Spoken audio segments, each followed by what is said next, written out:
विधानसभेच्या बजेटमध्ये शेतकऱ्यांकरता कर्जमाफीची घोषणा केली आहे।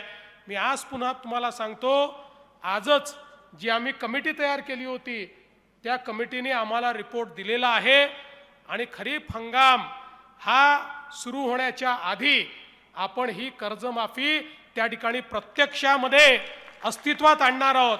आणि एवढंच नाही तर जे लोक प्रामाणिकपणे कर्ज भरतात त्यांचं नुकसान होऊ नये म्हणून त्यांनाही मदत ही आपण या माध्यमातून करणार आहोत।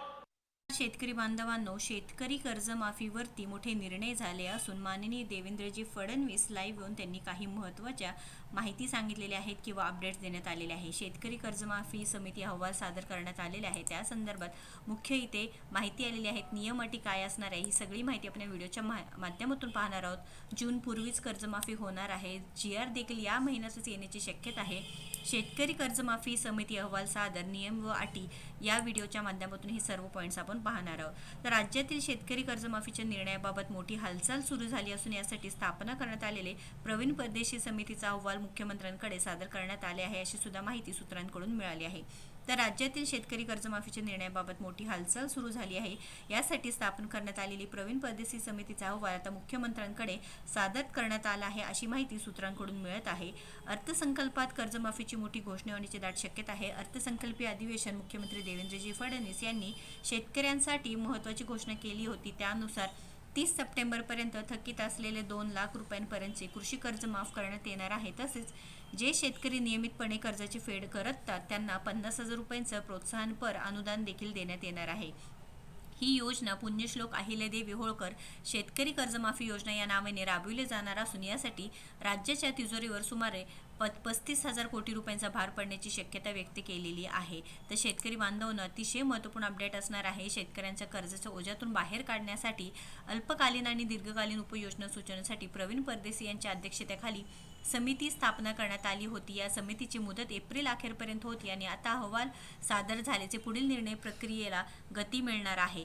अल्पकालीन उपयोजनांमध्ये कर्जमाफी हा मुख्य पर्याय मानला जात असताना दीर्घकालीन उपयोजनांमध्ये शेती आदी सक्षम कशी होईल यावरती समितीचा भर असणार आहे। तर विविध विभागाचा इथे सहभाग असणार आहे। या समितीत महसूल असू द्या, वित्त विभाग असू द्या, कृषी, जलसंपदा, सहकार, पणन, माहिती तंत्रज्ञान, पशुवधन व दुग्ध व्यवसाय अशा विविध विभागांचे वरिष्ठ अधिकारी सहभागी होत आहेत। याशिवाय कृषी आयुक्त, महाआयटी व्यवस्थापकीय संचालक, राज्य सरकारी बँकेचे अध्यक्ष आणि बँक ऑफ महाराष्ट्राचे अध्यक्ष यांचाही समावेश होत आहे।